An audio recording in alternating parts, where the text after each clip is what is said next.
Welcome back guys, hope you're all doing great. Today I'll be doing a review of the Neewer 24-inch camera slider.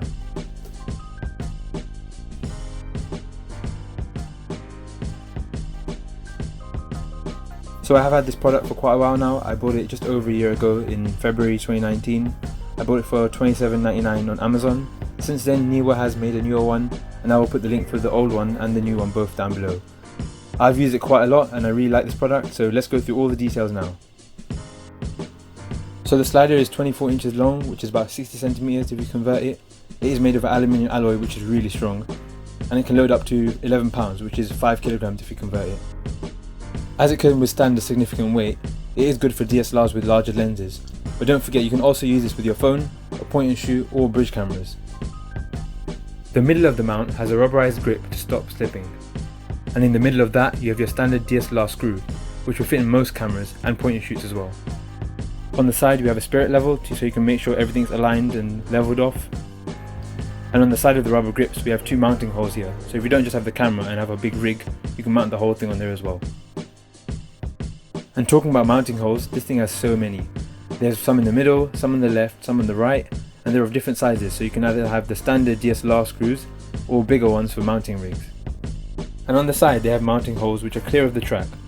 So if you wanted to mount anything on here, such as light equipment, sound equipment, or even a small container or bag that you wanted to put stuff inside, you can have it right there, which is really handy and accessible. I absolutely love the sturdy metal legs on this thing. They're so stable. To adjust the height you just turn the big knob on top, and to lock it in you turn the small on the bottom. They're really stable, they don't shake at all. I've had them on soft and hard surfaces and they're perfect. So the mounting plate have these two adjustable screws on them. All you have to do to change it is unscrew them on the top and bottom. So right now obviously you can see it's free, so it's moving just smoothly, as you can just move it however you want. But as soon as you tighten those two screws, it locks right in place.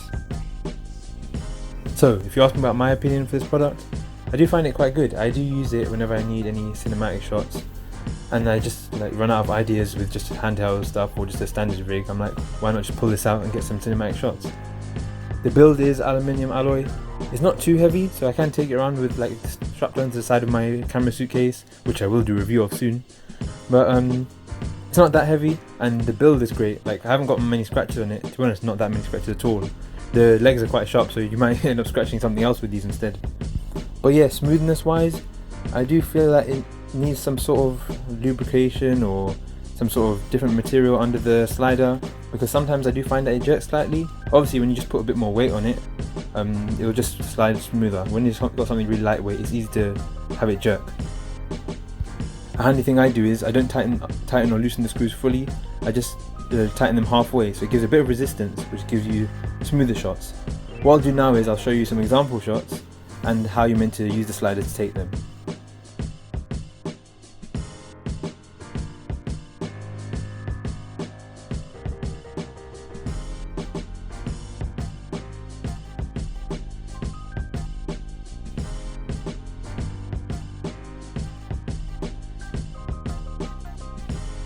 So for the shots that you just saw over there, it's a really easy technique. You just put the slider horizontal to wherever you're filming and you just move it left and right. Really easy, really simple, and it looks great.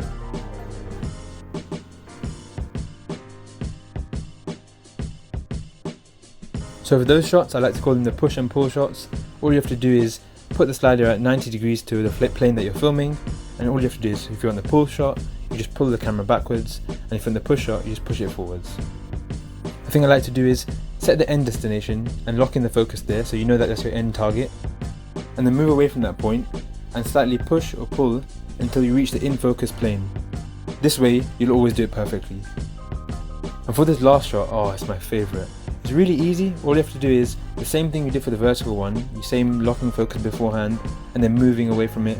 You do the same thing. All you have to do is move the slider, so if you look in the diagram, just move it slightly diagonal, so when you do it now, oh, it looks great. What you need to be careful with is if you're using a wider lens, so I normally use a 50mm or 85mm on this rig. If you are using a wider lens, you might get the legs of the slider popping on the edge of your shot, which you obviously don't want, so just be careful when you're using wider lenses. Make sure you do a test run where you slide the slider both ways and make sure the legs aren't coming in at all. And one last quick tip, when you are taking a shot and you have nothing in the foreground, it can be hard to see the movement or to make it look cinematic.